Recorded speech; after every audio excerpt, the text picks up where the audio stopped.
My husband, he passes away. Well, I still had an unbreakable bond with my in-laws, specifically my mother-in-law, Cynthia.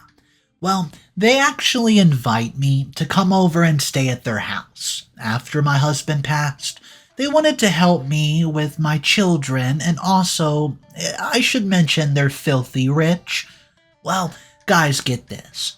When I get over there, I wasn't greeted the way I thought I was going to be greeted. You see, my sister-in-law, she thinks that I'm just trying to stay in good grace with my in-laws because they're so wealthy, and she thinks I'm nothing more than a gold digger. Well, guys, I got some news for her. I was the breadwinner the entire relationship with my husband, who has passed. So for her to accuse me of this makes me sick to my stomach, and I don't care. I confronted her right there in front of her mother, right there in front of her father, and I said this. Me and my husband were married for 10 years, and we were blessed with 2 beautiful children, a baby girl, 8 years of age, and a boy, 5 years of age. My husband, well, sadly, passed away in an accident just a few months ago, and I was devastated for weeks. My children had lost their father at such a young age, and I had lost the man I loved with all my heart.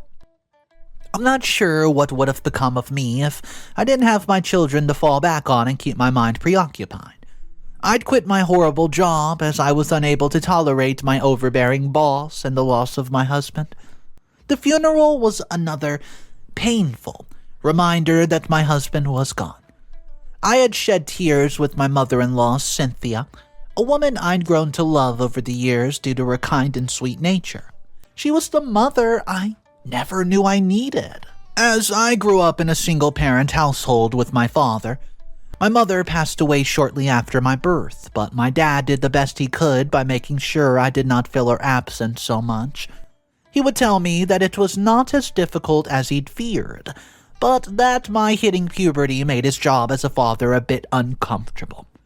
My husband also admired my dad and wished to be like him, but sadly was not given the chance.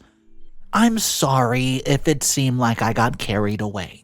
It's never easy to talk about their death of a loved one.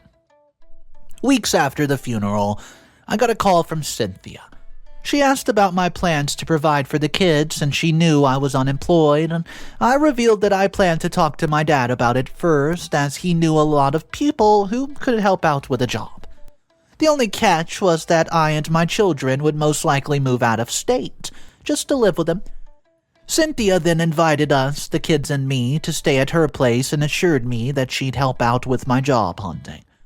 I was reluctant at first because I was not used to favors and did not want to seem like I could not take care of, and make plans for my children.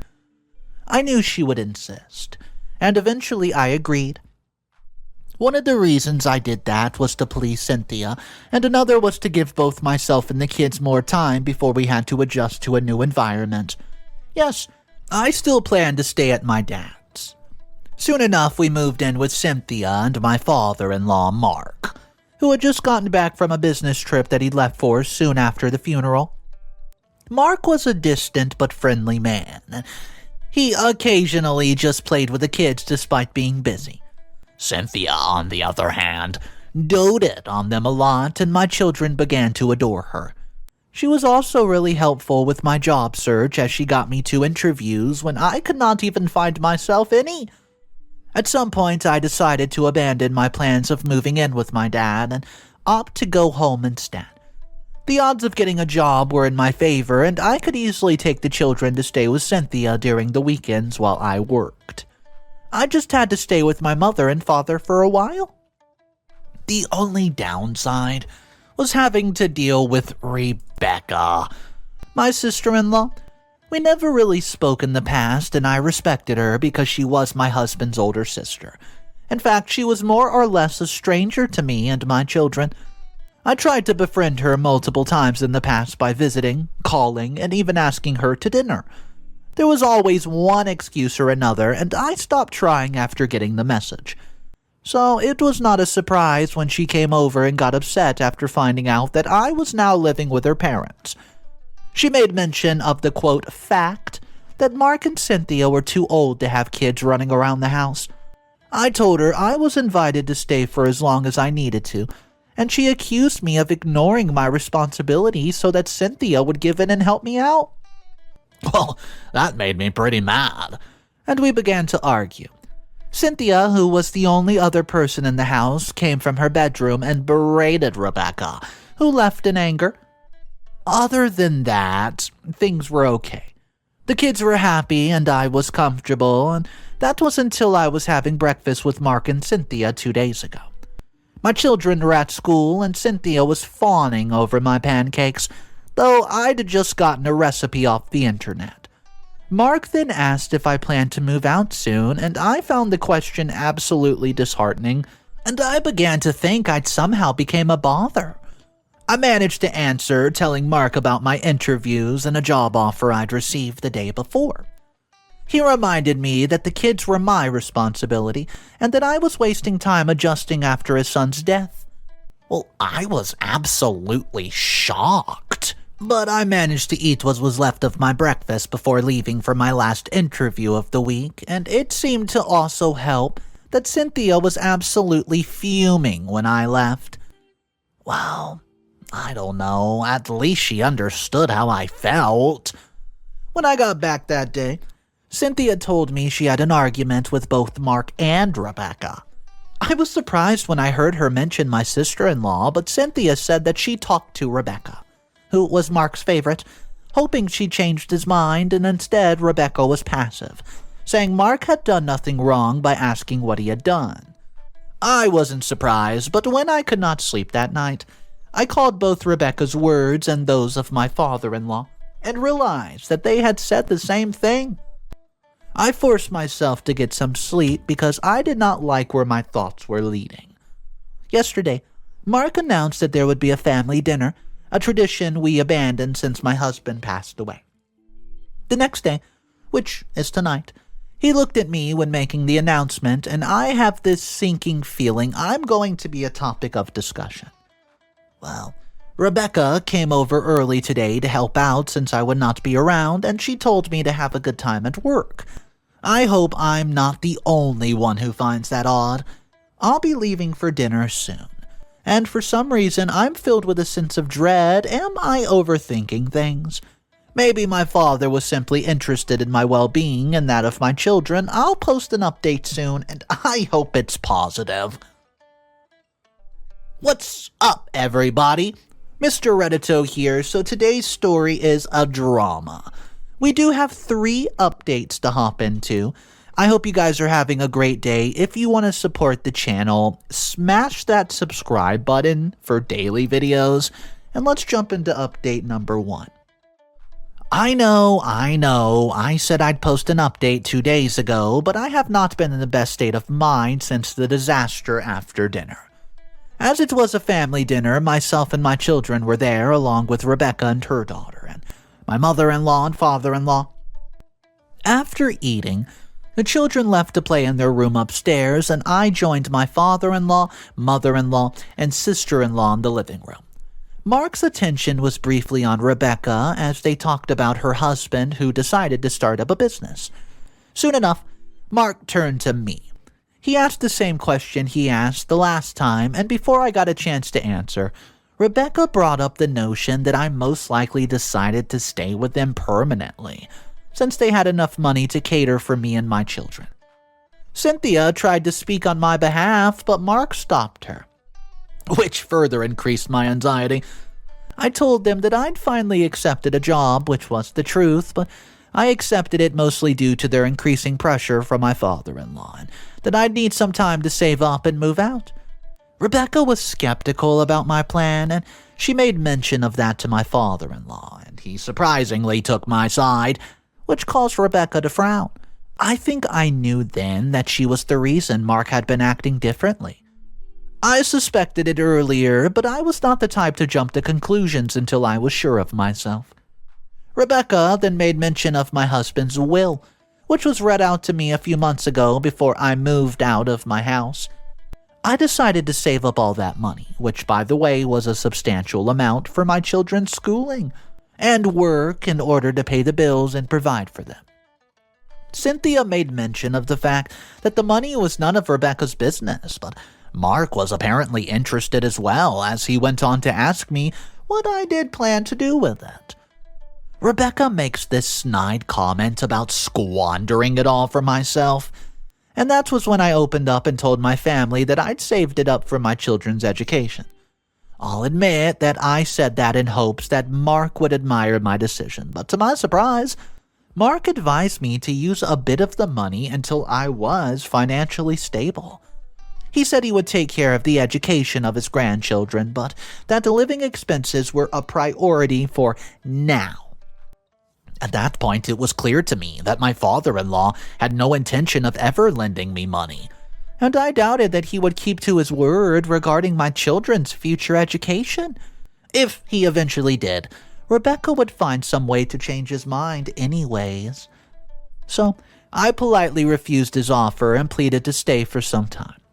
Rebecca flared up and began to call me names, and Cynthia got mad, immediately coming right to my defense. Rebecca then asked why Cynthia always defended me, and she said it's because she knew that I was a good-natured person at heart, and I almost hugged Cynthia then and there, but instead begged her to calm down. Then told Rebecca to give me more time, and I must have appealed to her ego because she calmed down and stayed quiet for the remainder of the meeting. I could not sleep that night. The only thing on my mind was how quickly I could save up money so I could leave for my old home. A place I'd grown to love suddenly became a war zone, and I despised the tension that was constantly present. Thankfully, work was a pleasant distraction. I'm now a personal assistant, and I was so busy that I almost forgot I was dreading going back home, until I got to my car. To make matters worse, I walked through the front door and found Mark scolding my daughter. I asked what happened, and Mark said she refused to understand that she had a friend over since it wasn't her house. I apologized and took my sad daughter inside, telling her that she would soon be able to invite as many friends as she wanted to. After managing to cheer her up, I was about to go to the kitchen to make dinner, only to see Cynthia walk through the door. She instantly noticed that I was in a terrible mood, but I refused to tell her what happened, not wanting any more arguments because of me. Once again, I did not sleep a wink until early the next day. I made sure to avoid Cynthia. I got the kids ready, but I was so distracted by my thoughts that I almost ran at a traffic light. I knew I had to put this out in order to focus at work that day, or else I'd have problems at a job and I'd only just started it. I'm thinking of having a one-on-one with my father to get him to be more patient with me, and if things don't go well, I'll reconsider my first plan and call my father. I'm sure he'll be happy to help, at least for now, or should I just go with the second plan and forget about conversing with my father? I don't remember the last time I was this conflicted. Update number 2. Well, I went to see Rebecca yesterday, and I'd planned to talk to Mark, but he had to go on a business trip for a few days. Well, to be honest with you guys, I did not know anything about it, but since I had not been speaking to Cynthia, because I'd been forced to tell her how I really felt, I could not have known. I wasn't sure texting or calling was a good idea, especially since Mark and I were not on good terms at the moment. It's quite surprising that it's been a week since I posted anything here, but up until yesterday, it's been uneventful. I'd take the kids to school, go to work, get them from school, and make dinner, and I'd sleep in the early hours of the day and get up, and the cycle would just repeat itself except on the weekend. The kids stayed with Cynthia instead, and on Sunday I took them out for a treat. Cynthia knew that I was ignoring her at the time, but she did not say anything about it, still smiling when she saw me and making attempts at a conversation. I eventually could not take it anymore and talked to her, but that was after my visit to Rebecca's. It took a while, and I tried to talk to myself out of it several times, but I eventually visited my sister-in-law. She was surprised to see me, and I was surprised that her first reaction was not an annoyed one or something close to it. I went in and made myself at home. Not because she asked me to, and she immediately questioned my motive for coming over. I told her that I was worried that Mark would stop treating my children and me as family. I also talked about the incident that happened between Mark and my daughter. She stopped me before I finished talking and asked me why I was telling her all this. I told her that I believed my father thought that I was a gold digger of some sort, and I'd come to this conclusion some nights ago and it fit perfectly. Rebecca responded by telling me that her father's new behavior was understandable, and she even mentioned, thinking that way herself, and then she said she was glad that her dad had started to see the same thing she did. Of course, I attempted to defend myself, telling Rebecca that I would never, ever do that to my own family, but Rebecca called me a liar, then accused me of wanting her parents' wealth for myself and my children. At first, I was confused because she simply was not making a lick of sense. She continued by saying that I'd acted like the perfect daughter-in-law, had turned her mom against her, and was working on doing the same with her father, so I'd get the big share in the will. I almost laughed at how ridiculous she sounded, but remained quiet. Thinking about her words, she was shaking with anger and was on the verge of tears. From what I was able to see, at least. For the first time, I understood Rebecca. She was scared of losing her parents and their money to me, and was jealous that Cynthia always seemed to take my side, no matter who was at fault. I felt bad that I'd somehow made Rebecca seem so insignificant and unsure of herself to the point where she began to doubt her own parents' love for her. I tried relaying my thoughts to her, hoping they would dispel her fears, but she laughed at me. She told me that not only was I wrong to think she was scared or jealous, but that I was naive to not see how much she really despised me for trying to steal from her family. She swore to expose me to her father, and she kicked me out of her house before I could say anything else. I stood there for a while, wondering if I was indeed wrong, and I don't think I'm one of those people who sees the good in everyone, especially given my constant skepticism, but perhaps I made excuses for someone who apparently disliked me for just existing. Mark came back a few days later and was accompanied by Rebecca, who had gotten him from the airport, and I was not thrilled to see her since we had a disagreement previously, but I did my best to ignore whatever tension was in the air at the time. My focus was entirely on Mark and how I was going to approach him. He was giving me the cold shoulder and only spoke to me when Cynthia joked about him not asking about the kids. Something else happened, which made me pretty mad at the time. I was tired of being understood like this, and Mark had out of the blue asked if I was ever going to consider getting married again. It was a shocking and partly irritating question, and I gave a blatant no. And Rebecca was quick to point out that women older than me were searching for husbands. Like I cared. Mark's comment caused me to leave the house before I said anything out of anger, and he literally said that the marriage would just sever all my ties my family had with him. I wondered if Rebecca put that in his head as well, but at that moment I could not care. I walked out when Cynthia began to argue with her daughter and husband. When I got home late that night, Cynthia was there waiting for me in the living room. I broke down when I saw the worry on her face, and I told her absolutely everything. How I no longer felt, at home, how Mark's sudden change kept on troubling me, and how much Rebecca hated me, and I think I even talked about my late husband, wishing he was there with me. I'm partially embarrassed to write this, so I hope no one takes my outburst as a sign of weakness. I was fed up for lack of more sophisticated terms. Cynthia could not believe her ears when she heard about Rebecca, but she did not doubt a word that I said. I learned a little more about Rebecca yesterday. Her husband was struggling and kept on starting businesses, only for them to fail in a few months' time, and she also told me about a conversation she had with a worried Rebecca some time ago. Rebecca was worried about herself and her daughter and told Cynthia that she was no longer interested in being a stay-at-home mom, like her husband wanted because her family was not doing well financially. Cynthia had told her that she always had her family to fall on, and it had reassured Rebecca back then. I'm not sure that it has anything to do with Rebecca's attitude towards me, but I would understand if it did.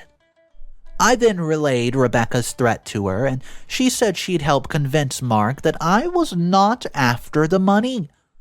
I did not reject her help this time, and I could only hope for positive results. If it all goes down, well, the drain, I'm leaving because enough is enough. Update number 3. This is the final update.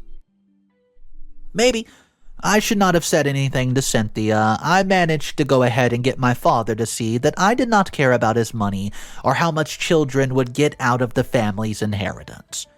Unfortunately, I did not exactly get the happy and peaceful ending I was hoping for. The night after discussing with Cynthia, she'd come to me, telling me that she had yet another argument with my father-in-law. Mark believed that I'd won Cynthia over so I could secure the bag, and I could only sigh as it further proved that Rebecca was the source of Mark's distrust and suspicion. She had argued that it was all just a lie and that a scared Rebecca was making up scenarios that would never, ever happen. They ended up arguing all throughout the night. I felt sorry as I apologized to Cynthia. I had a feeling another argument would ensue, and after discussing it with Cynthia, my hopes died away. I knew it was a long shot, and I guess I let Cynthia try her best because I was honoring my late husband and did not want any bad blood between myself and his family.